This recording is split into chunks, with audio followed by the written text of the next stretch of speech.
Hey, what is up, everybody? Welcome to the Guilty as Charged podcast. My name is Steven, doing a little solo video today for you in honor of the Chargers trading for quarterback Taylor Heinicke, as well as defensive back Elijah Molden. We'll also touch a little bit on the Hassan Haskins signing as well. But obviously had to hop on here and discuss things. Tyler and I were not planning to do anything today. He's busy doing work stuff. So I was actually doing an interview, earlier today, and then was going to upload that for you guys tomorrow.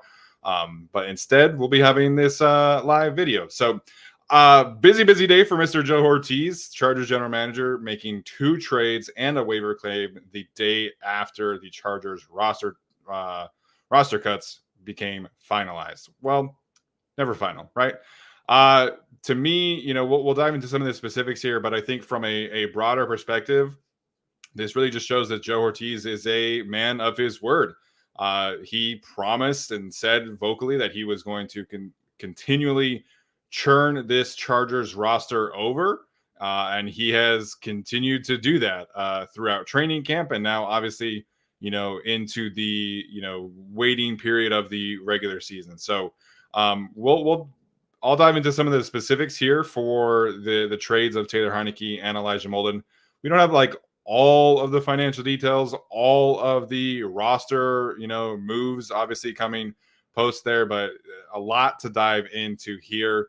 But like I said, Joe Hortiz, have yourself a day. I'm very, very excited that this is the general manager of the Chargers, somebody that is going to be proactive. I think, I don't want to dump on anybody, but obviously under the previous regime, this problem probably would have not been resolved until next offseason.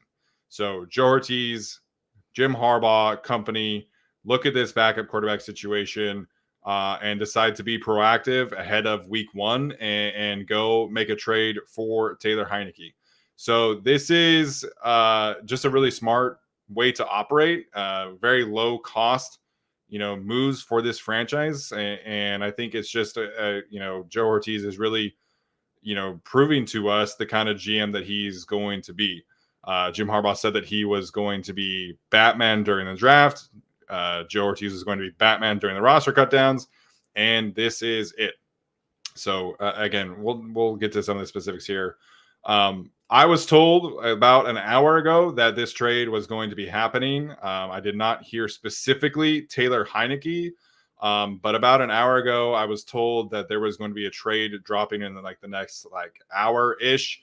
And then obviously this is the one that comes down. So what I was told is that Joe Hortiz was working the quarterback market basically all day today, trying to figure out options wise, could he be able to trade for Tyler Huntley, who obviously, you guys see my background here. I would have loved that. Probably would have preferred that. Taylor Heinicke was an option. Obviously, there were some other quarterbacks. There was some stuff that the Browns might be interested in trading Jameis Winston. A lot of teams kept 3 quarterbacks. I was told that they did call San Francisco about Joshua Dobbs, and that was very quickly rejected. But Joe Hortiz was very active today. He reached out to a couple quarterbacks who were cut today. I assume that means like a Brett Ripien type or a Mike White type. Mike White very quickly signed in Buffalo. Guy just must really like the East Coast. But basically, from what I can gather, Tyler Huntley's cost acquisition in terms of trade acquisition was too high for the Chargers. So the Browns, I think, were really playing hardball there. I don't really understand why. He's their 4th quarterback on the roster. They didn't really have a ton of leverage. And Tyler Huntley, as much as I like him, did not really have any suitors in free agency. So I don't really understand what the Browns are doing there. If the Chargers had thrown this same offer to the Browns of a conditional 6th-round pick, I feel like the Browns should have taken that, but that's just me. So ultimately, Joe Hortiz decides to trade for Taylor Heinicke. It's a conditional 6th-round pick. We don't know when just yet, but that's kind of where things stood on a Tyler Huntley standpoint. I know several of us were hoping that the Chargers would be able to make that move. Just made a lot of sense from a familiarity standpoint.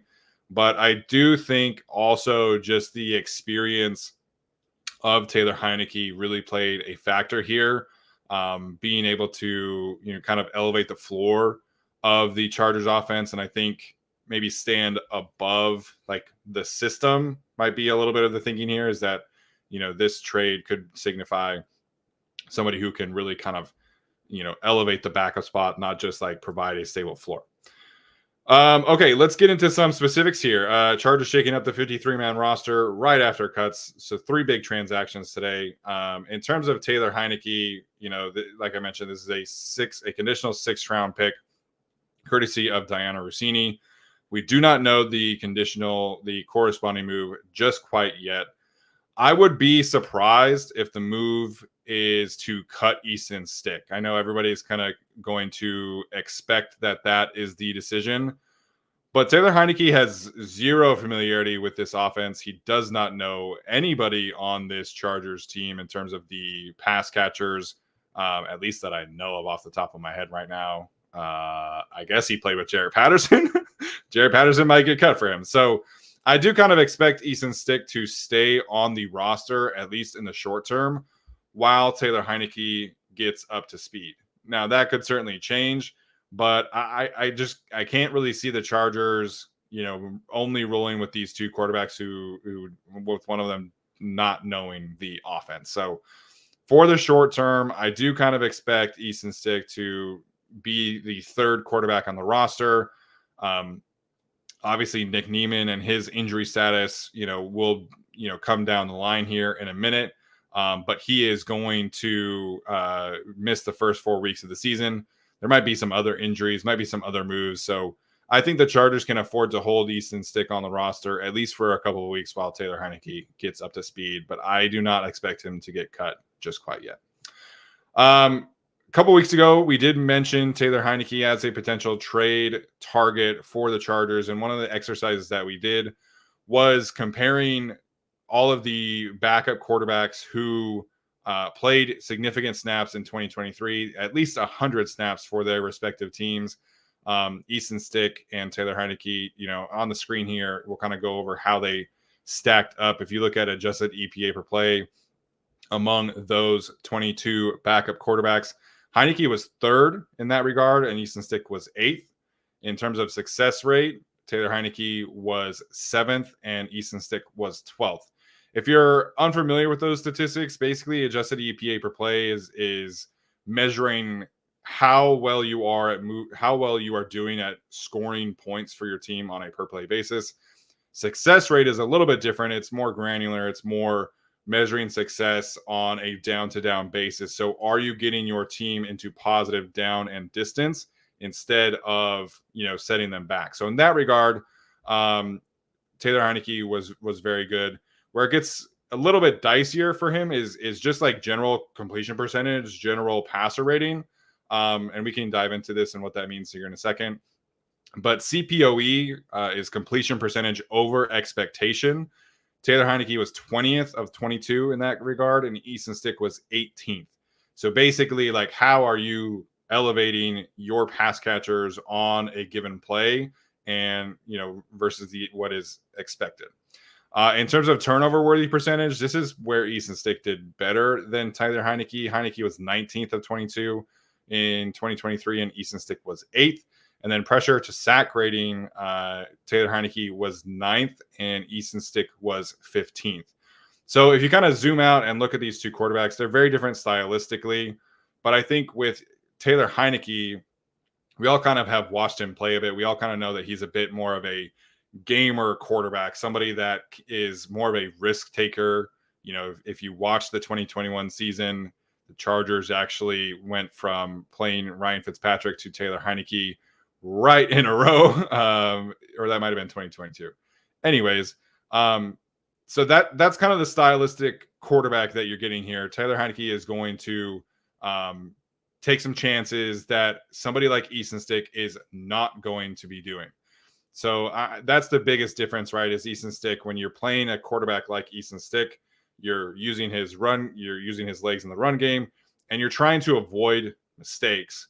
Whereas with Taylor Heinicke, you're trying to make plays. And I think that is the biggest difference in the Greg Roman offense, is that so much of what he wants to do is push the ball vertically And Taylor Heinicke can do that. Easton Stick can kind of struggled in that regard. Looks like we got Tyler in here in the chat. What's up, my guy? Appreciate you. Maybe next time you'll get to do this one. So that's kind of like the difference stylistically. That kind of is why you see the difference in statistics of why, EPA per play, Taylor Heinicke ranked very, very well. And then completion percentage over expectation, he was not quite as highly ranked. So that's exactly kind of what you're getting. 29 career starts. I mentioned the experience. That's a big deal to me for this specific team, for this specific situation. Quarterback wins are, as we all know, kind of folly. But Taylor Heinicke was 13, 15, and 1 in his record. And that's really like all you're trying to get in a backup quarterback situation is somebody who can go 500. So again, I don't hold Easton Stick super accountable for the 0-4 record, given the circumstances. But, if you're a QB wins person, then that's what you get. The thing I forget was the 2021 season, Taylor Heinicke actually had 4 game-winning drives that year. 3 were fourth quarter comebacks. So again, this is somebody who, in the right situation, can kind of elevate past the circumstances and really kind of, be a reason that your team wins as a backup quarterback, as opposed to be a reason why your team is not losing, which I think is kind of the general goal when you have somebody like Easton Stick. This was a surprise as well. He had 313 rushing yards in 2021. It's a lot more than I would have expected. I know that he has a bit more of a pocket presence than Easton Stick. He is a little bit more slippery in the pocket and is able to avoid sacks at a higher level. But the 313 rushing yards did surprise me. I'm not going to say that, if he were to start, that he would go out here and be a typical Greg Roman runner as a quarterback, because that's just not the case. But it is something that he can obviously do. Last thing on Taylor Heinicke, financial wise, this is a steal for the Chargers because you're only inheriting his base salary of $1.2 million for 2024. And then he's a free agent. So like you're sending a conditional 6th-round pick, which might turn into a 7th or something like that. We don't know specifics just quite yet. But you're only inheriting $1.2 million, which I believe is the exact same price they are currently paying for Easton Stick. So this is a bargain deal for the Chargers, man. Like, there's no way about it. So I think the draft compensation, the financial contract here is really well worth it. So he signed a pretty big contract to sign with the Atlanta Falcons, but the Chargers are getting that at the very tail end of it, and it's just not super pricey. So we'll see what happens in that regard. In terms of the comp pick, as Frank is pointing out in the chat, that I kind of doubt the Chargers are going to get a ton of comp picks next year because they have so much money in cap space. But yes, theoretically, Taylor Heinicke, if he plays well with the Chargers, he could have a future, comp pick upside, if you will. He could also just be re-signed with the Chargers. We'll see what happens there. All right, let's get to Elijah Molden next. I think this is obviously a more impactful trade in terms of like this guy potentially playing, because I do think that Elijah Molden is a potential starting caliber player for this team. So this one, we do have a little bit more specifics. The Chargers are sending a 2026 7th-round pick, and this is official, but the Chargers did not announce a corresponding move in the official news release of the trade. So we'll see what happens there. A lot of people have kind of speculated that might be Jarrett Patterson's, spot, if you will. But for now, we do not know who that is. The Chargers released JT Woods today. More on that in a second. But we know it is a 2026 7th-round pick. This one actually is a little bit more pricey as well. So he is in the final year of his rookie contract. So his base salary this year is $3.1 million. So they're kind of going to pay Elijah Molden like a decent amount of money. $3.1 million is a little less than, a little less than what they're paying Alohi Gilman. Alohi Gilman's base salary this year, I think it's $4 million. So this is not nothing. I think this is a move that you obviously are betting on the upside, betting on a player to get back to what he's been in the past. But you are paying him a decent chunk of change we can talk about some of his role here in a second. 2021 third round selection. I actually saw that the Titans' new GM, Rand Carthon, has essentially just like nuked their 2021 draft class. The only pick remaining on that roster still is Dylan Radins, the offensive lineman. So that's certainly something. But when you look at Elijah Molden, he's incredibly versatile, and he's a hybrid defensive back.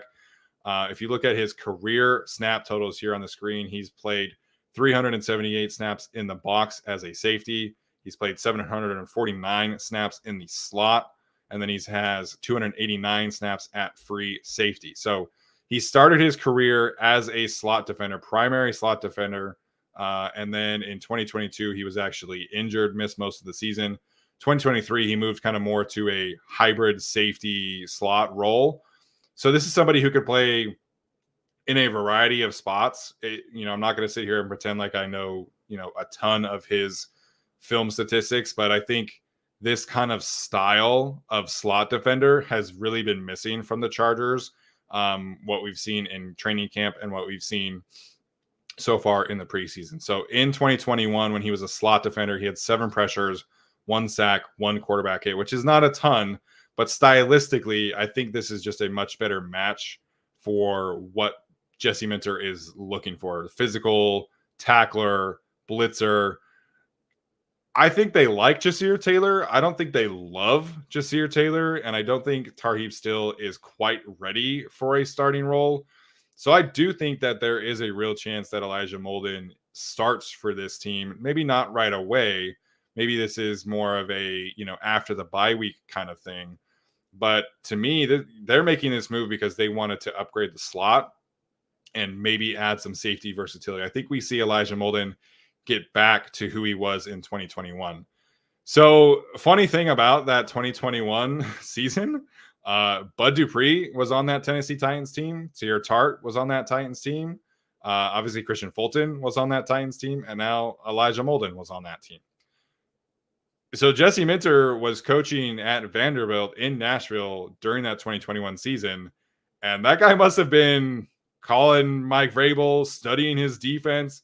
I don't know, but I don't feel like it's a coincidence that the Chargers are getting 4 starters from that Tennessee Titans defense. I think there's a lot of cohesion between what Jesse Minter wants to do from a schematic standpoint and what the Tennessee Titans did under Mike Vrabel back in the day. So I think this is a stylistic move. I think this is an upside move because I think the Chargers are not in love with their slot position. And then this guy can obviously play a little bit of safety as well. So I'm very, very excited to see what Elijah Molden can do once he is like fully up to speed. The other aspect of this is that Tarheeb still has not practiced since last week, according to Chris Rim of ESPN. After the I believe it was after the Rams game, he has not practiced since then. So Elijah Molden, real chance to play in 2024. If you look at his grades, if you want to look at his grades from a PFF standpoint, he recorded a 66 run defense last season as a safety, which was the career best. And then from a coverage standpoint, his best coverage grade was a 61 in his rookie season. So again, this is just a player who has not hit his ceiling quite yet. They've moved him positions. He's been injured, but Jesse Minter and Joe Hortiz and everybody, this regime has just kind of decided like this is where they're at as a franchise. They're going to take these chances and they're going to, take a bet on a player, getting the most out of him, getting him in the right situation. Obviously, Elijah Molden knows quite a few faces here with the Chargers defense. I would imagine Christian Fulton is pretty excited about this one too. So big moves for the Chargers. I know Taylor Heinicke is going to get the more buzz, but I'm more excited about Elijah Molden. I think this is a really good fit for the Chargers in the slot, and I think people should be excited about that.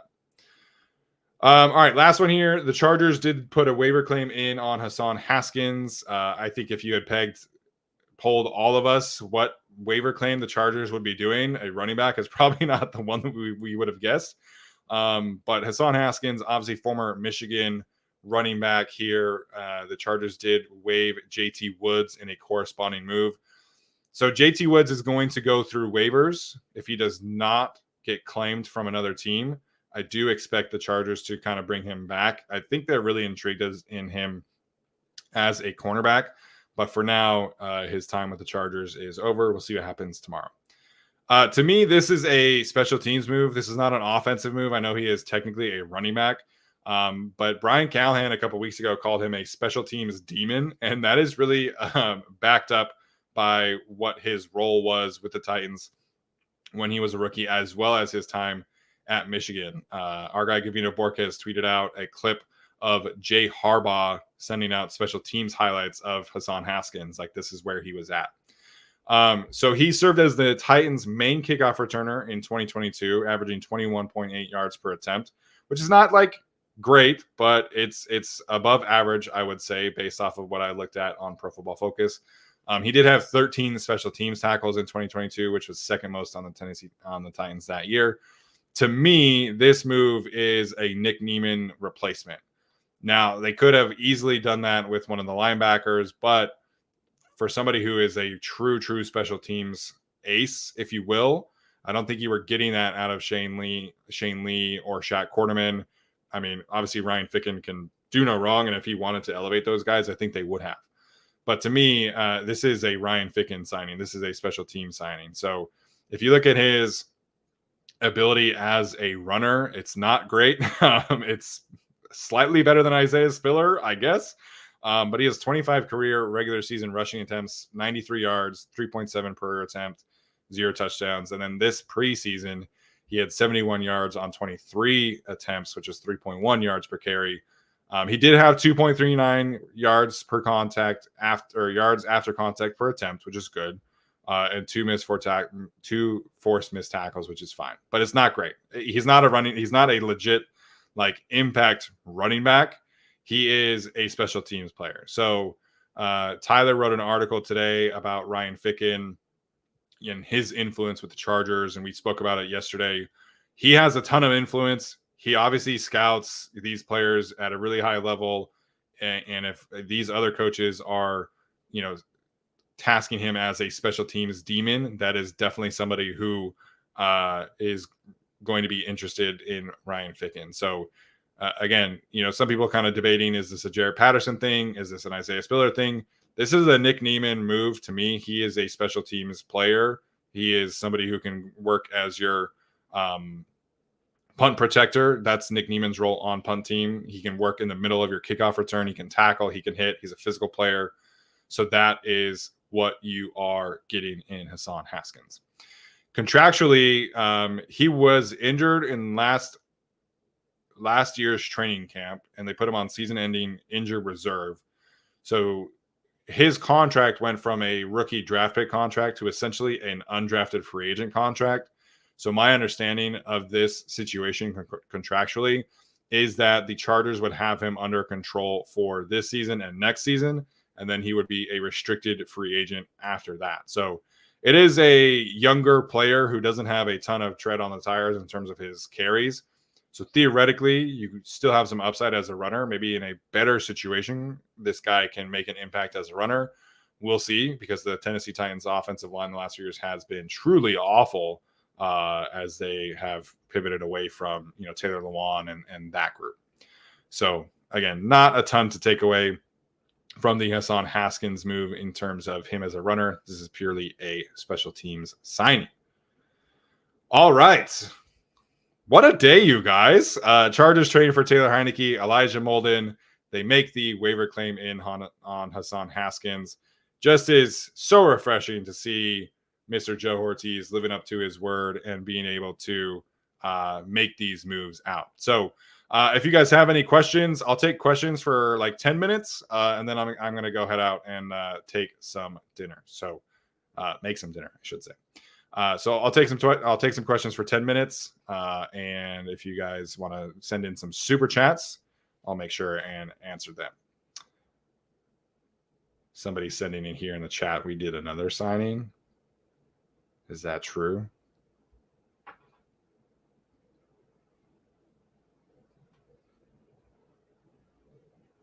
I don't think that's true.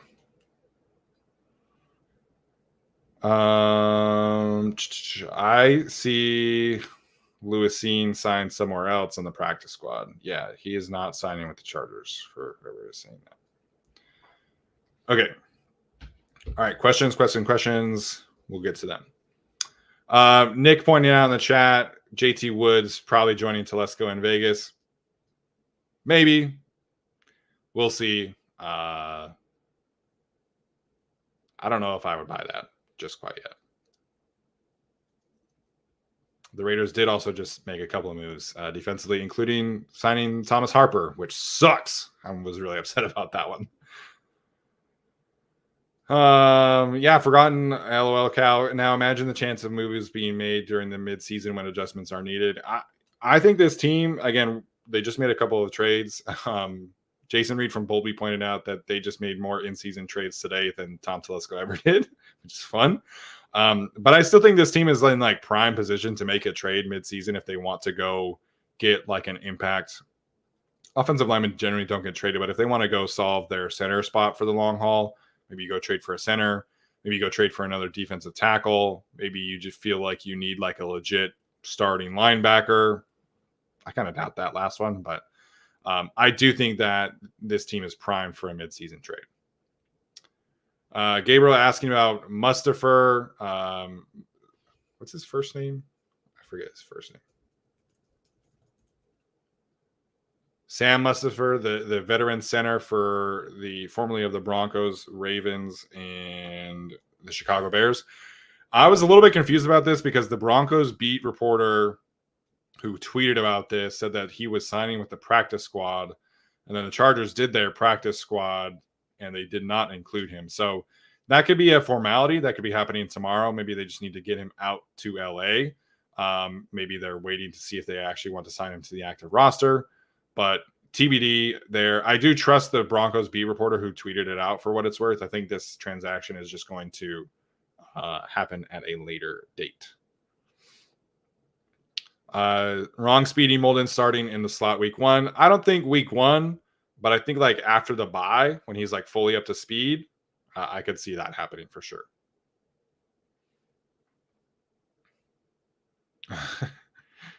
Utah and Rutgers play tomorrow. Wow. Utah does play tomorrow. They play Southern Utah, so nice little scrimmage. I hope Rutgers does well, whoever they play. I don't know who they play. Ooh, looks like we got a Raiders fan in here. That's fun.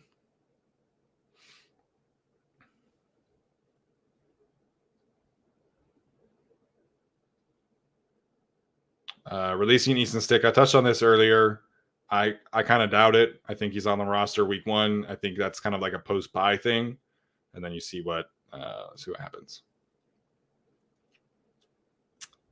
Brandon Arias asking about any defensive line you like to add during the cuts. I think the Chargers are much more optimistic on the defensive line than I am. I'm pretty sold on the whole like Puna 4, Tier Tart, Morgan Fox, Otito Ogbonia combination. Outside of that, I think it's a little dicey. I would really like to see them add some more pass rush juice in that group. Doesn't obviously have to be a star, but like mid-season, if the Seahawks season kind of just goes in the tank, maybe Geno gets injured type of deal, I would definitely be calling the Seahawks about Draymond Jones, like that kind of player. I feel like Jonathan Allen has been thrown out there as a trade target for 3 years at this point. The Commanders season goes down the drain. I would call them about him. I do think this team will address defensive tackle in a big way in the next calendar year, whether that's a big signing next year or a draft pick. But I think they right now are more optimistic than we are about this specific room. So I can't really see any signings, maybe a practice squad signing type deal. But I do think like midseason, that's definitely the position group that I'm kind of eyeing the most is what happens if, Otito and his big jump that Jesse Minter says is not panning out. What does that look like? What if Tier Tart is not fully bought into the Harbaugh system as he was not previously? So keep an eye on the defensive tackle room down the road.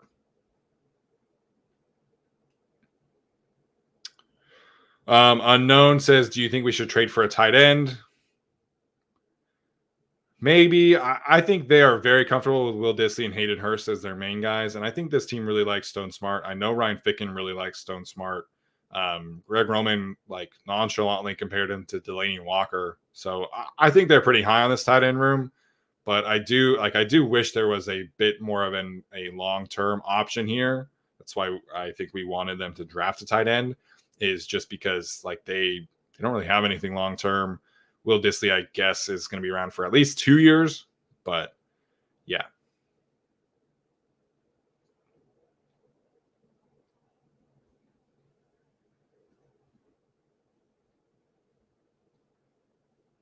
I do not understand why Raiders fans jump in here, but be my guest.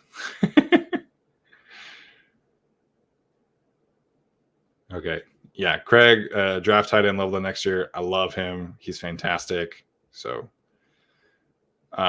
Kurt, tight end or defensive tackle in round 1. I think that's pretty likely. Or maybe a corner, depending on what happens there and where they end up picking. But yeah, I do think defensively is going to be in there.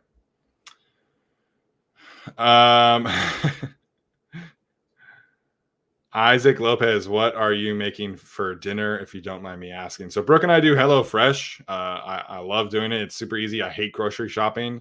It's just the worst walking up and down the aisle looking for things. So HelloFresh, super easy. I think we're doing a sweet chili oil stir fry tonight. So I'm pretty excited about that. Should be pretty good. And yeah, thanks for asking.